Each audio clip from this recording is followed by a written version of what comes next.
এ আমার যুবক, ও আমার প্রেমর বন্ধুরা, ও আমার দেবিদ্যার বাবাজিরা গো, এবার স্ত্রী লাভ মাইনা স্বামীর পায়ের মধ্যে ধরল, স্ত্রীকে লাথি মেরে ফেলে দিল। আপনারা জবান বলেন, লোভের মধ্যে পড়লে হিতাহিত জ্ঞান কি থাকে নাকি হারায়া যায়? দুইটা ছেলেরা এমন ভাবে ধরলো, আর ওই দিক দিয়ে ইমাম হুসাইন কাফেলা লয়ে আসতেছে। দেখেন ঘটনাটা কত কঠিন। আর এই দিক দিয়ে ইমাম মুসলিম দুনিয়াতে নাই। দুইটা ছেলে আবারও হারেসের কাছে বন্দী হইয়া গেল। এই দুইটা ছেলে ডাক দিয়ে কি ব্যাপার, আপনি আমাদের চোখের মধ্যে এমন ভাবে বাতলে, এমন ভাবে গলার মধ্যে চুলের মধ্যে টান দিয়া ধরলেন কেন? আমরা কি অন্যায় করেছি? কয়ে কোনো অন্যায় না, তোমাদেরকে ধরে নিয়ে যাবো রাজ দরবারে। দুইটা ছেলে ডাক দিয়ে হে হারেস, আপনি আমরা নিয়ে যাবেন, কোনো অসুবিধা নাই, কিন্তু আমরা একটু মদিনায় যাবার সুযোগ দিয়া দেন। মনে হয় যেন আমার বাবার চিঠি পাইয়া হুসাইনে চলে আসতেছে। আমরা যাইয়া হুসাইনকে না করব যেন এখানে না আসে। আমরা কথা দিলাম, আমরা দুই ভাই ইচ্ছায় আইসা আপনাদের তলোয়ারের নিচে আমাদের গর্দানটা বিছাইয়া দিব। আমাদেরকে একটু সময় দেন, আমরা হুসাইনের কাছে চলে যাই। কিন্তু লোভে পড়লে মানুষ কোনো বাধা মানে না। দেখবেন রাস্তায় ডাকাত ধরলে আপনি যতই ভালো কথা কন না কেন, হঠাৎ করে আপনার গায়ের মধ্যে দাও দিয়া কোদাল দিয়া কুপ মারে। কেউ কোনোভাবে লোভে পড়লে হিতাহিত জ্ঞান থাকে না। এই জন্য ওই দুইটা ছেলে ডাক দিয়ে কই ছেড়ে দেন। এবার দুইজনে ধাক্কা বইরা ফালাইয়া কয় বেশি বাড়াবাড়ি করবি তোকে কিন্তু জবাই করে ফেলামো। এবার ইমাম মুসলিমের দুই পোলা, একজনের নাম হলো ইমাম মুহাম্মদ আর একজনের নাম হলো ইমাম ইব্রাহিম, বাবার মতো ডাক দিয়ে কয় ও আল্লাহর বান্দা, তুমি বুঝতে পেরেছি আমাকে মদিনায় যাওয়ার জন্য দিবে না। মনে হয় তুমি আমার বাবার মতো মাইরাই ফালাইবা, কিন্তু আমরা রে 2 রাকাত নামাজ পড়ার সুযোগ দাও। এবার এই দুইটা ছেলে বাপের মতন 2 রাকাত নামাজ ঠিকই পড়ছে।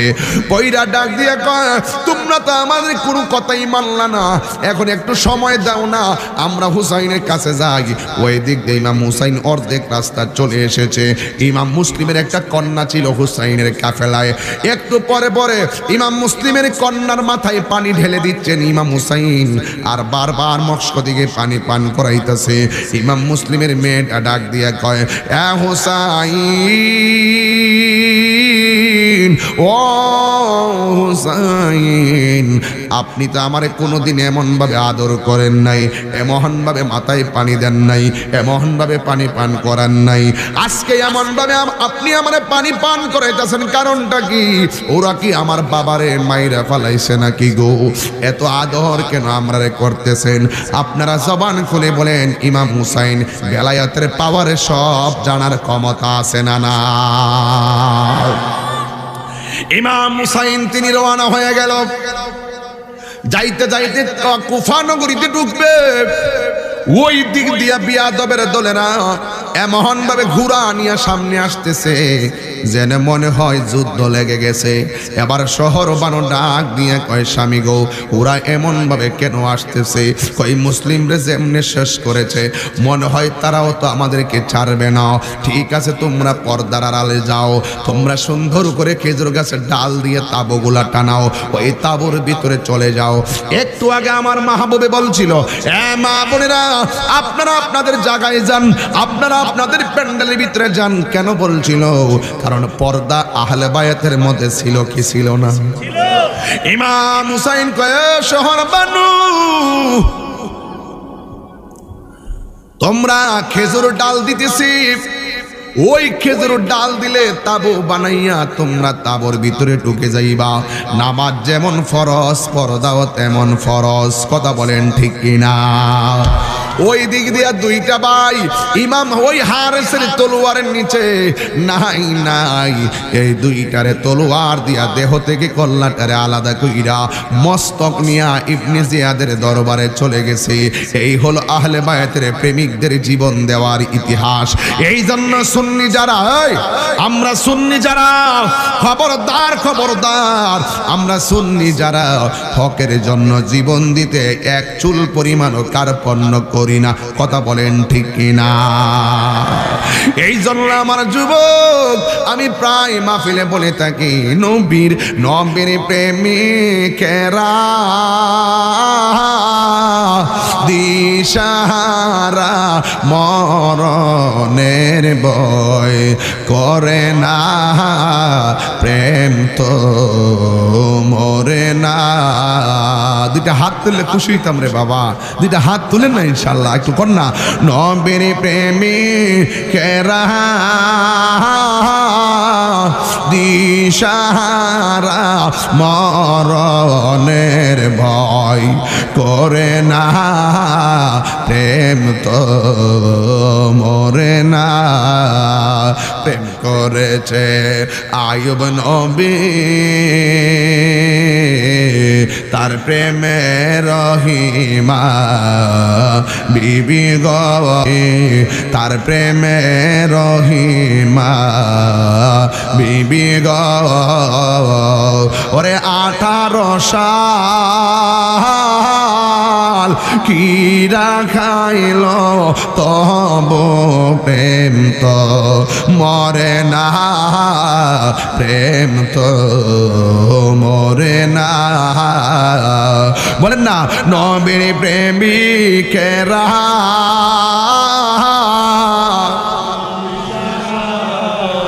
মরণের ভয় করে না, প্রেম তো মরে না।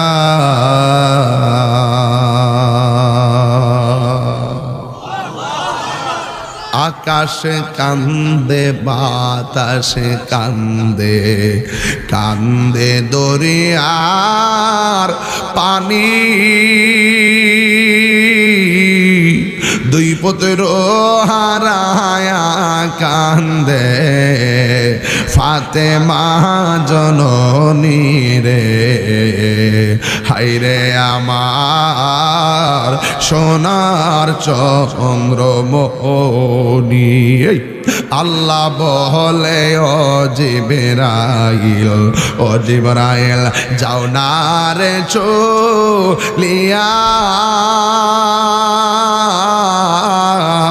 70,000 ফেরেশতা নামাও জানাজার লাগিয়া রে। হায়রে আমার সোনার চন্দ্রমণি। ও যুবক, ইমাম হুসাইন কারবালায় গেল, বিয়াদবরা পানি বন্ধ করে দিল। এই মুহূর্তে যদি জানতাম হুসাইনের জন্য পানি বন্ধ করছে, আমরা প্রেমবাসী জায়গা জমি বেচা আসমান দিয়া বিমান দিয়া উইরা গিয়া ইমাম হুসাইন পরিবারে পানি দিয়ে দিতাম। কথা বলেন, কথা বলেন, কথা বলেন, কথা বলেন, কথা বলেন ঠিক না? মনটা কি কয় দেখেন, কোন নবীর আওলাদের জন্য ওরা পানি বন্ধ? যদি খ্রিস্টানরা পানিটা বন্ধ করতো মন্নাত বুঝ দিলাম, মুসলমান হইয়া দাড়ি টুপি লেখা নবীর আওলাদের জন্য তারা পানিটা বন্ধ করছে। এই ঘটনা কি ভোলা যায়? এই মুসলমান, এই ঘটনা কি ভোলা যায়?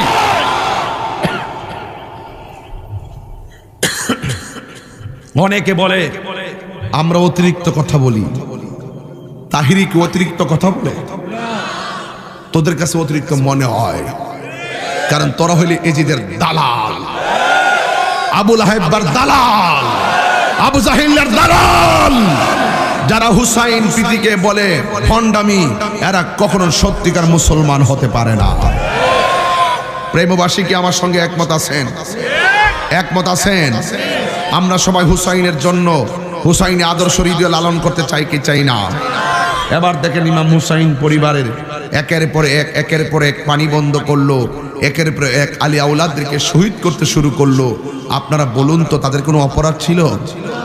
6 মাসের বাচ্চাদের পর্যন্ত শুনে দাঁড়াও, মাহবুবের সঙ্গে আমার বিরোধ থাকলে হবে, এই বাচ্চার কি দোষ আছে? এটা তো মনে হয় 6 বছর হবে, 5-6 বছর হবে, কিন্তু 7 বছর হতে পারে, 6 বছর, হ্যাঁ 6-7 এমনই তো। আমার যেহেতু আর বয়সটা বুঝে আর কি, বাচ্চার কত বছর হইতে পারে একটা আইডিয়া করতে পারি আর কি। 6 মাসের বাচ্চা, 6 বছর না 6 মাসের বাচ্চা এইভাবে লয়ে গেছে, এইভাবে যায় বলছে ফুরাতবাসীরা আমার এই বাচ্চাটা লেগে একটু পানি দাও। ওরা উপর থেকে খবরদার পানি দিবি না, তীর মেরা দে।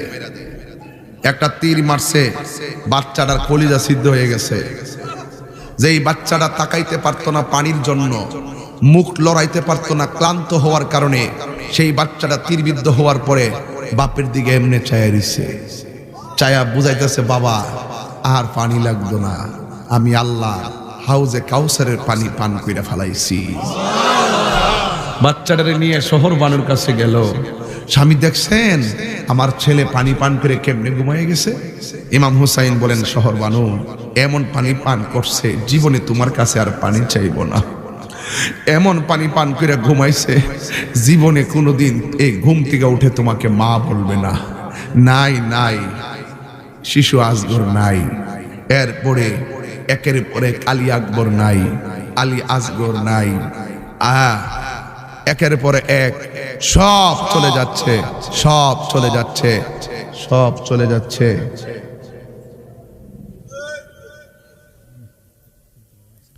আপনাদের কষ্ট হইতেছে? আমি কি আরেকটু সামনে যাবো? আমি কিন্তু ঘটনার ভূমিকাটার থেকে আইসি দিকে আপনার কাছে আনিজি লাগতেছে।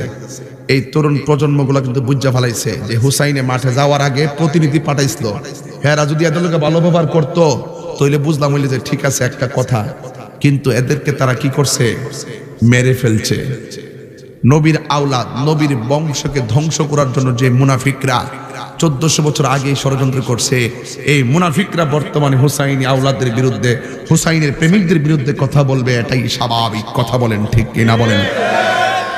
কান্দে জৈনব কান্দে কুলসুম কান্দে রে সকিনা কান্দে এই ছেলে এই আমার কাছে এত খারাপ লাগে জানো, আমি যেই ওয়াজ করতেছি এই ওয়াজটা শুনলে তার গায়ের মধ্যে তীর লাগে না।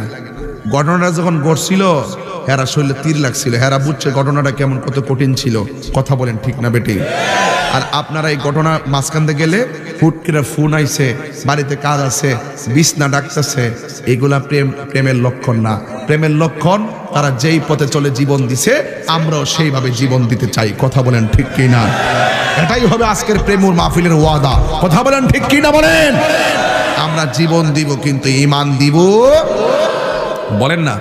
কান্দে জৈনব কান্দে কুলসুম কান্দে রে সখিনা কান্দে জৈনব কান্দে কুলসুম কান্দে রে সখিনা কেমন করে মারলে রে তীর কেমন করে মারলে রে তীর বুকটাকে কাঁপল না কান্দে জৈনব কান্দে কুলসুম কান্দে রে সখিনা কান্দে জৈনব কান্দে কুলসুম কান্দে রে সখিনা।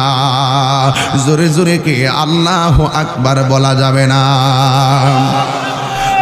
20-22 মিনিট ওয়াজ শুনেন, শুধুমাত্র ঘটনার অবতারণা করলাম। ইমাম হুসাইন রাদিয়াল্লাহু তাআলা আনহুর একটা সন্তান, যার নাম হলো আলী আকবর। আলী আকবর ডাক দিয়ে কে, বাবা চিন্তা করবেন না, আমি কারবালার ময়দানে যাইতেছি, আমার অনুমতি দেন, আমি যাব কারবালার ময়দানে। ইমাম হুসাইন ডাক দিয়ে, ও ফুত, সবাই গেল, আমি তোমারে দিব না, কারণ তোমার কণ্ঠটা শুনতে আমার নানার মতো মনে হয়। তুমি যদি চলে যাও তাহলে আমি কার কণ্ঠ শুই না আমার মনের জ্বালা নিবামু, তোমারে যাইতে দিতাম না। ইমাম হুসাইনের ছেলে ইমাম আলী আকবর রাদিয়াল্লাহু তাআলা আনহু বলেন, বাবা আপনার উপরে বিপদ, হক বাতিলের লড়াই শুরু হয়েছে। এই ময়দানে যদি আমি ময়দানে না যাইয়া ঘরের ভিতরে যদি আমি বসে থাকি, তাইলে আপনার নানা জান কি খুশি হবে? কয়ে না, তাইলে আপনি আমার বিদায় দেন না কেন? দেখছেন নি আমরা গায়ের মধ্যে তীর লাগবো, ডরে ঘর থেকে বাহির হয় না, আর হককে প্রতিষ্ঠার জন্য নিশ্চিত জীবন যাবে যাই না, ও তারা ঘরে রয় না, ওই ময়দানে তলোয়ার নিয়ে হাজির হইয়া যায়। ইমাম হুসাইন ডাক দিয়া কয়, আলী আকবর, ও আলী আকবর, ঠিক আছে তুমি তলোয়ার নিয়ে যাইবা, কিন্তু তুমি বারবার যাওয়ার পথে তুমি আমার ফিরা ফিরা বাবা কইয়া ডাক দিবা, তোমার সুরটা ডাইরেক্ট শুনতে আমার নানার মতো মনে হয়। ইমাম আলী আকবর যুদ্ধের ময়দানে গেল, এরা বিয়াদবরা চতুর্দিক দিয়ে আক্রমণ করে পারে না, কিন্তু চতুর্দিক দিয়ে আক্রমণ কইরা ইমাম মুসলিমের ইমাম আলী আকবরের গলার মধ্যে তারা আঘাত করলো। কণ্ঠটা তো নবীর মতো শোনা যায়, কেমন দুশ্মনের গোষ্ঠী, এই কণ্ঠ তারা রাখবে না। কত কষ্ট দিছে নবীর পরিবার রে। এই গলা দিয়া যখন তলোয়ারটা ঢুকাইয়া দিল, এবার ইমাম হুসাইনের ছেলে ইমাম আলী আকবর তিনি মনে মনে ভাবলেন, আমি না আমার বাবারে বাবা কইয়া ডাক দিলে বাবা শান্তি পায়, আমি শেষবারের মতন আমার বাবারে একটু বাবা কইয়া ডাক দিয়ে আসি। এই গলার মধ্যে ছিদ্রটা লইয়া বাড়ির মধ্যে আইসা ডাক দিয়ে কয়, বাবা ও বাবা গো, আমি এসেছি। ইমাম হুসাইন ডাক দিয়া বলে, বাবা রে, তুমি দিয়ে আমার একটু আগে কত সুন্দর করে ডাইকা গেছো, এখন দিয়ে আমারে ডাক দিলে অর্ধেক ডাক বাইরে যায়, তোমার কি হইছে? বাবা গো, আমার কোনো সমস্যা হয় নাই, তবে ওরা আমার গলাটারে ছিদ্র কইরা ফেলাইছে, আমি আপনারে মন মতো ডাক দিতাম পারতেছি না। ডাক দিয়ে কয়, বাবা আপনার কাছে আমি কিচ্ছু চাই না, আজকে একটা জিনিস চাই, আমারে দিবেননি। আমি একটা জিনিস চাই, আমারে দিবেননি। কয়ে কি বাবা চাও? কয়ে বাবা আমি যুদ্ধ করতে করতে বড় ক্লান্ত হয়ে গেছি, আমার কলিজাটা শুকাইয়া গেছে, দয়া করে আমার গলার মধ্যে একটু পানি দিয়া দেন না। এই মাত্র ইমাম হুসাইন কয়, হাই রে, আমি কেমন মা বাবা হইলাম, আমার পোলা আমার কাছে পানি চায়, কিন্তু আমি পানি দিতে পারতেছি না, মস্কের ভিতরে পানি নাই, ওই ফুরাতের পানি আছে কিন্তু পানি আনার কোনো সুযোগ নাই, আমি কেমনে আমার জাদুমণিরে আমি পানি দিব? আমার বাবা, আমি কেমন বাবা হইলাম, আমার পোলা আমার কাছে পানি চাই। এই পৃথিবীর মধ্যে দুইটা জিনিসের বাধা দিতে নাই, একটা হলো তোমার বাবা, একটা হলো রাস্তা, আর একটা হলো পানি। এই দুইটা জিনিসের বাধা দিতে নাই। আজকে আমার সামনে পানি আছে, আমার জাদুমণি পানি চাই, আমি পানি দিতে পারি না। এই প্রেমবাসী, দেবিদ্বারবাসী, চান্দিনাবাসী, তোমাদের কাছে জানতে চাই, ওই দিন যদি ইমাম হুসাইন আল্লাহকে বলতো, আল্লাহ আমার মস্কে পানি নাই, তুমি আমাকে হাউজে কাউসারের পানি দাও, আমার আল্লাহ পানি দিত কি দিত না?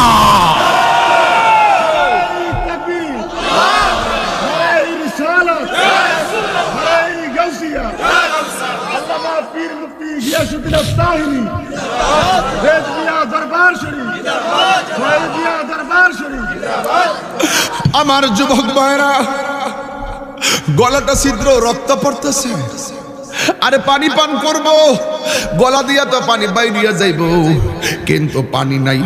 ইমাম হুসাইন বলে, বাবা ও বাবা, তুমি আমার কাছে পানি চাইছে, একটু লম্বা শুইয়া যাও, আমি তোমারে পানি দিতেছি। ছেলে মনে করছে মস্কের পানি দিব, ছেলে মনে করছে ফুরাতের পানি ঢাইলা দিব। আশার বাসা বুকে লইয়া এমন ভাবে হা কইরা তাকায়া রইছে। এবার ইমাম আলী আকবর বলে, আমি যখন আমার বাবার কাছে পানি চাইলাম, আমার বাবা আমার মুখের মধ্যে আমার বাবার জিহ্বাটা ঢুকাইয়া দিয়া আমার ডাক দিয়া কই, ফুতরে মস্কের মধ্যে পানি নাই, শুকায় গেছে। ফুরাতে পানি আছে, আনার কোনো সুযোগ নাই। নে আমার জিহ্বা থেকে যতটুকু মনে চায় টাইনা টাইনা একটু পানি খাইয়া নে। ইমাম আলী আকবর ডাক দিয়া বলে, বাবা আপনার জিহ্বা দিয়ে আমার চাইতে আরো বেশি শুকায়া রইছে। আমার বাবা আছে দেখে না আমি বাবার কাছে পানি চাইছি, আপনার বাবা নাই দীক্ষা বুঝি আপনি পানি চান না, আপনি দিয়ে আমার চাইতে আরো বেশি শুকায়া রইছেন। ও বাবা আমার আর পানি পান করা লাগবো না, আমি কি আমার আল্লাহর শাহাদতের নজরানা আবার জন্য অপেক্ষা করতেছে। এইভাবে আলী আকবর দৌড়াইয়া যুদ্ধের ময়দানে গেল। আলী আকবর দুনিয়াতে নাই, ওই দিক দিয়ে একটা লোক ইন্দিমিন টাইমে একের পর এক চলে গেল, একের পর এক চলে গেল। এই মুহূর্তে একটা লোক আসছে, আইসা তার মায়ের কাছে দৌড়াইয়া যায়, কয় আম্মা ইমাম হুসাইনের পালা এখন জিহাদের ময়দানে, তার পরিবার পরিজন সবগুলারে শেষ করিয়া ফেলাইছে। ওই মুহূর্তে আলী আকবর শেষ, আলী আসগর শেষ, জয়নুল আবেদিন বন্দী। এবার ডাক দিয়া বলে, বা তুমি যে হুসাইনের জন্য পাগল, এই হুসাইনের জিহাদের ময়দানে যাবে, ও মা হুসাইনের জিহাদের ময়দানে যাবে, মনে হয় তারা মেরে ফেলবে। এই মুহূর্তে তিনি শুধুমাত্র একা, তিনি একটা জায়গায় বসে আছে, বৈশাখী ঘুমাইয়া গেছিল। আমি দেখলাম সে ঘুমাইয়া গেছে, ঘুমের ঘরে স্বপ্নে নাকি দেখছে নবী আয়েশা পিয়ালা লইয়া দাঁড়াইয়া রইছে। আসলে কেন দাঁড়াইছে? হুসাইনের গলার তাজা রক্ত নেওয়ার জন্য নবী দাঁড়াইছে। জুরে কন্যা আল্লাহু আকবার। ডাক দিয়ে কই, মা হুসাইন যুদ্ধের ময়দানে যাবে। মা ডাক দিয়ে বলে, বাবারে আমি তোর কি লাগি? কই আপনি আমার মা লাগেন। কই তুই আমার কি লাগস? কই আমি আপনার পুত লাগি। তোর বিয়া করাইছি কোন দিন? কই মা পরশু দিন বিয়া করাইছেন। তাইলে আমি মা তোর অর্ডার দেই, নবীর আওলাদ বিপদে সব শহীদ হইয়া যাইতেছে, এখন হুসাইনের যুদ্ধের ময়দানে যাবে। ওই যুদ্ধের ময়দানে যাওয়ার আগে তোর হাতের মধ্যে তলোয়ারটা ল, তলোয়ারটা লইয়া তুই যুদ্ধের ময়দানে যাবি। ওই হুসাইনে যাওয়ার আগে তুই যুদ্ধের ময়দানে যাইয়া হুসাইনের পক্ষে যুদ্ধ করবি। আমি মাত্র একটা কথা বইলা দেই, যুদ্ধের ময়দান থেকে একটা কদম তুই পিছনে দিবি না। একটা কদম যদি তুই পিছনে দেস, তাইলে আমি মাত্র দুধের দাবি ছাড়বো না হাসরের ময়দানে। এমন ভাবে কসম দিয়া সন্তানটারে তলোয়ার দিয়া মা দুঃখিনী পাঠাইয়া দিল। এই নতুন বধূ স্ত্রী ডাক দিয়ে কয়, স্বামী ও স্বামী গো, আপনি কোথায় যান? আমি হুসাইনের পক্ষে যুদ্ধ করতে যাই। স্ত্রী রাগ দিয়ে, আমার বড় শখ হুসাইনের দেখমু, আমি দুইটা কথা বলবো, সুযোগ দিবেননি। এবার স্ত্রীকে সাথে কইরা নিয়ে গেছে, নিয়া হুসাইনের সালাম দিয়া স্ত্রীটা ডাক দিয়া বলে, হুসাইন ও নবীর আদরের দুলাল, আমার স্বামী এখন যুদ্ধের ময়দানে যাবে। আমার স্বামী যদি শহীদ হইয়া যায়, আমার সময়টা আমার শাশুড়ি এবং আমি আপনার কদমের মধ্যে আমরা স্থান পামনি। হুসাইন কোনো কথা কয় না, কারণ তার স্বামীর যেই গতি হবে, হুসাইনের যদি সেই গতি হয়, তাইলে ওরা কোথায় যাবে? এবার স্ত্রী ডাক দিয়ে, অসুবিধা নাই, এই দুনিয়ায় যদিও আমার জায়গা আপনার কদমে না হয়, তাইলে আমার স্বামী যদি শহীদ হইয়া যায়, তাইলে আমার জায়গাটা জান্নাতে আপনার পাশে আমার স্বামী সহকারে হবেনি। এই কথা বইলা স্বামীর বিদায় দিছে। এ আমার যুবক, ইমাম হুসাইনের পক্ষে যুদ্ধ করার জন্য হযরতে ওহাব কালবি চলে গেল যুদ্ধের ময়দানে। এবার যাইয়া এমন ভাবে যুদ্ধ শুরু করলেন, কিন্তু তাকে কোনোভাবেই পরাজিত করতে পারে না। একটা বিয়াদব সবাই লইয়া একটা মানুষের দিকে যদি 100 জনের ধাওয়া করে, কোনোভাবেই পারা সম্ভব না। এবার সবাই মিলে দাওয়া করছে। ইমাম হযরতে ওয়াহাব কালবি তখন যুদ্ধের ময়দান থেকে একটা কদম পিছনে দিতে চেষ্টা করছিল ডরে, কিন্তু হঠাৎ করে মায়ের কসমের কথা মনে হয়ে গেছে। মা না আমারে কইছে একটা কদমও পিছনে দিতে পারবি না, যদি মৃত্যুর ডরে শত্রুর ডরে একটা কদম পিছনে দেস তাইলে আমি মা তোর দুধের দাবি ছাড়ব না। এখন আমি পিছনে যাব কেমনে, কারণ মায়ের কসমটা বড় মারাত্মক ছিল। মায়ের একদার দুধের দাম কাটিয়া গায়ের চাম, একদার দুধের দাম, একদার দুধের দাম কাটিয়া গায়ের চাম, পাপস বানাইল ঋণ সুদ হবে না, এ মন্ধুর দিভবে আর হবে না আমার মা গো। বলেন না, এ মন্ধুর দিভবে কেউ হবে না আমার মা গো। মায়ের একদার দুধের দাম কাটিয়া গায়ের চাম, একদার দুধের দাম, একদার দুধের দাম কাটিয়া গায়ের চাম, পাম্পস বানাইল ঋণ সুদ হবে না, এ মন্ধুর দিভবে আর হবে না আমার মা গো। মার কসম বড় মারাত্মক রে বাবা। মা দোয়া করলে ওলি হইয়া যায়, মা বদদোয়া দিলে ধ্বংস হইয়া যায়। ওয়াহাব কালবি আর পিছনে যাই না, ওই মুহূর্তে মা দুঃখিনী তখন কসমটার কথা মনে হইয়া গেল। বিয়াদবরা আইসা ওয়াহাব কালবির পিছন দিক দিয়া এমন জোরে একটা কূপ মারছে গো, ওয়াহাব কালবির দেহ থেকে কল্লাটা আলাদা হইয়া গেল।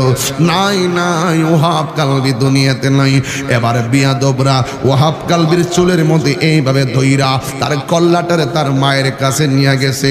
নিয়া ডাক দিয়া কয়, এই অলক্ষণী মা, ও বেঈমান মা, একমাত্র নতুন বিয়া করছে সন্তানটারে দুধের কসম দিয়া সন্তানটারে মাইর খাওয়াইলা, তুমি কেমন মা নিদয়া মা, নও তোমার সন্তানের কল্লা তুমি নিয়ে নাও। এই কথা বলার পরে ওয়াহাব কালবির মা মায়ের সন্তানের কাটা কল্লা যখন দেখছে তখন ওয়াহাব কালবির মা মুস্কি মুস্কি হাসা শুরু করলেন। এই মুহূর্তে যদি আমি তাহিরি কল্লাটা বাড়িতে নেওয়া হয়, আমার মা যদি আমার কল্লা দেখে, আমার মা কি হাসবে না কাঁদবে? আর ওয়াহাব কালবির মা কেমন মা, কেমন আহলে বায়তের পাগল, ডাক দিয়া চোখের পানি না ফালাইয়া ওয়াহাব কালবির মা কল্লাটা দেখে দেখে হাসতেছে। এবার ওরা বলতেছে, তুমি কেমন মা, তুমি কল্লা দেখে কেন হাসতেছো, তুমি তো কল্লা দেখে কান্নার কথা। পৃথিবীর সকল মায়েরা সন্তানের বিপদে কান্দে, পৃথিবীর সকল মায়েরা সন্তান মারা গেলে চোখের পানি ফালাইয়া কান্দে, তুমি কেন গো এমন ভাবে না কান্দা, তুমি কেন হাসতেছো? এবার ওয়াহাব কালবির মা কি কই যাই, কি কয় জানেননি? ডাক দিয়া বলে, আমি হাসবো না তো কান্দতামনি। কয় কেন হাসতেছো? কয় আমি এই জন্য হাসতেছি, একটু আগে আমি ছিলাম ওয়াহাব কালবির মা, এখন আমার আল্লাহ আমারে হাসরের ময়দানে শহীদের মা কইয়া ডাক দিব। এই আওয়াজে মানি না জোরে কোন আল্লাহু আকবার।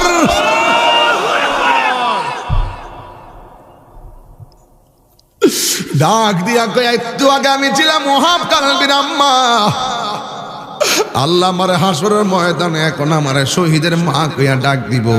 এরপরে বিয়াদবরা কোনোভাবে না পাইরা কল্লাটার তার মায়ের কাছে দিয়া গেল। ডাক দিয়া কয়, ওয়াহাব কালবির মা, এখন তোমার সন্তানটারে কবর দিয়া স্মৃতিশোধ বানাইয়া রাখো, অন্তত পক্ষে মনের জ্বালা নিবাইতে পারবা। কল্লাটা যেই মাত্র হাতে নিছে, এইভাবে ঢিল মাইরা কল্লাটারে ফালাইয়া দিছে। কই এই কল্লা আমি নিমুখিল লেগা, কই তুমি কবর বানাইয়া রাখো, স্মৃতিশোধ বানাইয়া রাখো, তাইলে তোমার সন্তানের কবর দেখা তুমি কিছু জ্বালানি বাইতে পারবা। মা কল্লাটারে ডিল মাইরা ফালাইলো। ওরা ডাক দিয়া কয় কি ব্যাপার, তুমি তোমার সন্তানের কল্লাটা নির্দয়ার মতো কেমনে তুমি ডিল মাইরা ফালাইয়া দিলাও। এবারও হাফ কালবির মা ডাক দিয়ে কয় আমি কল্লা ফালাইতাম না কি লেগা, আমি তো আমার পোলাডারে আল্লাহর রাস্তায় দান করে দিলাম। দান করা জিনিস ফেরত নেওয়া যায় যে না। আরে এইগুলা কেমন পাগল রে, কেমন আসে, দেখ দেখ শিক্ষা যাও। গোটা কারবালাটা ইমানি চেতনার নাম। এই জন্য ইমাম হুসাইন শেষ বেলায় জৈনবরে ডাক দিয়ে কয় এ জৈনব, আমার সখিনারে দিকটা রাখ, আমার জৈনাল রে পাইলে সান্ত্বনা দিও, কিন্তু আমার সালামটা নবী রোজাই মদিনায় পৌঁছে দিও। আমার কেউ নাই রে এই ভব সংসারে, থাকলে কি আর কান্দি আমি কারবালার ময়দানে। আমার কেউ নাই রে, আমার কেউ নাই রে এই ভব সংসারে, তাকে লেগে আর কান্দি আমি কারবালার ময়দানে। আমার কেউ নাই রে। হে জয়নাব, আমার সকিনারে দেখে রাইগো, আমার জয়নাল রে পাইলে আদর কইরো, আর মদিনায় গেলে আমার নবীরে সালামটা দিয়ে দিও। এই কথা বইলা ওই তলোয়ারটা হাতে লইয়া জামাটা গায়ে লাগাইয়া গোড়া লইয়া রওনা দিছে। বিয়াদবরা এমন ভাবে যুদ্ধ করলো, ইমাম হুসাইন রে গোড়া থেকে মাটিতে ফালাইয়া দিল, আর গোড়ার গায়ের মধ্যে তীর দিয়া কেটে ফালাইলো। ইন দি মিন টাইমে ওই গোড়াটা খেসরাইয়া খেসরাইয়া বাড়িতে গেছে। সখিনা ডাক দিয়া কয় ফুফি আম্মা গো, আমার আব্বা দিক, আমার আব্বার ছাড়া তো কোনোদিন ঘোড়া আসে না, আজকে দিক ঘোড়াটা একলা একটা আইলো। আমার আব্বার ঘোড়া এলো, আমার আব্বা কই ভাই বড় দন রক্তের বাঁধন। জৈনবে ভাইয়ের ঘোড়া দেখে একটা দৌড় মারছে কারবালার ময়দানে। অনেকগুলা লাশ কারবালার জমিনে ধুলাই মিশে আছে, কাহারও চেহারা চিনা যায় না, কিন্তু ওই বডির মধ্যে ওই হুসাইনের জামাটা দেখা, হুসাইনের দেখা ওই জৈনবে দেখে ফালাইলো, দেখে চিন্না ফালাইলো। ইমাম হুসাইন ওই যুদ্ধের ময়দানে পড়ে আছে। একটু পিছনে যাওয়া লাগবে বোঝার জন্য, একটু পিছনে হলো ইমাম হুসাইন রে যখন গট গোড়া থেকে ফালাইয়া বুকের উপরে বৈশা গেছে, ডাক দিয়া বলে ও আমার বুকের মধ্যে বইস না। আমার বুকটা হাজার বার আমার নানার সিনা মুবারকের সঙ্গে লেগেছে। জ্বালা জোড়ায় না, জ্বালা জোড়ায় না রে কারবালার করুণ কাহিনী কেমনে বলা যায়। কারবালার করুণ কাহিনী কেমনে বলা যায়। নবীর আওলাদ শহীদ করল, নবী নিষ্ঠুরে যে দায় করে বালার করুণ কাহিনী কেমনে বলা যায়। করে বালার করুণ কাহিনী কেমনে বলা যায়। ইমাম হুসাইনকে যুদ্ধের ময়দানে তীর বানাইয়া তীর কেটে ফালাইয়া এবার গলার মধ্যে যখন ছুরিটা ধরে দিবে, ওই মুহূর্তে ইমাম হুসাইন ডাক দিয়া কয় আমার 2 রাকাত নামাজ পড়ার সুযোগ দে। দেখছেন নি, ইমাম মুসলিমও কইছিল 2 রাকাত নামাজ পড়ার সুযোগ দে। ইমাম মুসলিমের 2 পোলাও কইছে আমার 2 রাকাত নামাজ পড়ার সুযোগ দে। ইমাম হুসাইন কারবালার জমিনে কইছে আমার 2 রাকাত নামাজ পড়ার সুযোগ দে। ওরা আলাদা আলাদা নামাজ পড়া বুঝাইয়া গেছে, এদের নামাজ নামাজ আর আমার নামাজ এক নামাজ না। কথা বলেন ঠিক না বেঠিক? এবার হুসাইনের গলার মধ্যে ছুরিটা দইরা দিছে। ওই মুহূর্তে ইমাম হুসাইন বলে, এই গলা দিয়ে ছুরি ঢুকবে না রে, এই গলার মধ্যে আমার নানা জান 1000 বার চুমা দিয়েছে। এরপর ইমাম হুসাইনের কল্লাটা বালুর ভিতরে ঢুকাইয়া দিছে চাপাইয়া। ইমাম হুসাইন কুড়ি মুড়ি খাইয়া উইঠা ডাক দিয়া বলে, না না, আমার চেহারাটাকে বালুর ভিতরে ঢুকাইয়া দিস না, আমার চেহারাটা রে আমার নানার রওজা মুবারকের দিকে ফিরাইয়া দে। ইমাম হুসাইন ওই তলোয়ারের নিচে তাইকা তার চোখের মধ্যে একটা কথা, একটা চেহারা ভেসে উঠছে। এটা কি আলী আসগরের চেহারা? আমি বলবো না। এটা কি কাশেমের চেহারা? আমি বলবো না। এই চেহারাটা কার? ওনার সুরে সুরে কবি বলতেছেন, ময়ূর নাময় রনারে জয়নাল, তুমি জয়নাল,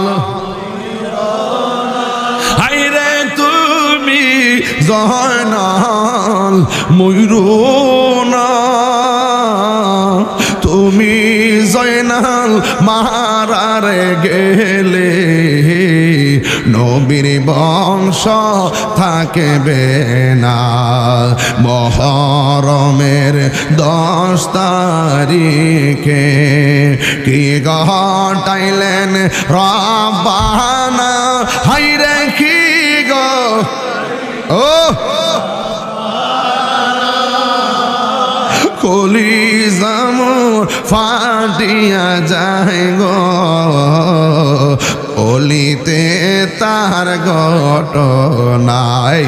আরে আল্লাহ বলে, ও জিবরাইল বাতাস করো ফাতেমার গায়ে, হাইরে বাতাস করো ফাতেমার গায়ে, পুত্র সুখী জলসে রে আগুন, বাতাসে কি ঠান্ডা গয়, জোরে দুলদুল কয়রে খবর, আমার মাইজেনে মোর কান্দে না, হাইরে মাইজেনে মোর কান্দে না, তোমার হোসেন যাই গরনে কারবালাতে পানি না। এ হুসাইনি প্রেমিকরা কন্যা কণ্ঠ মিলে কন, মহরমের কি ঘটাইলেন রব্বানা, হাইরে কি ঘটাইলেন রব্বানা, কলিজাটিয়া যাই রে বলিতে তার ঘটনা।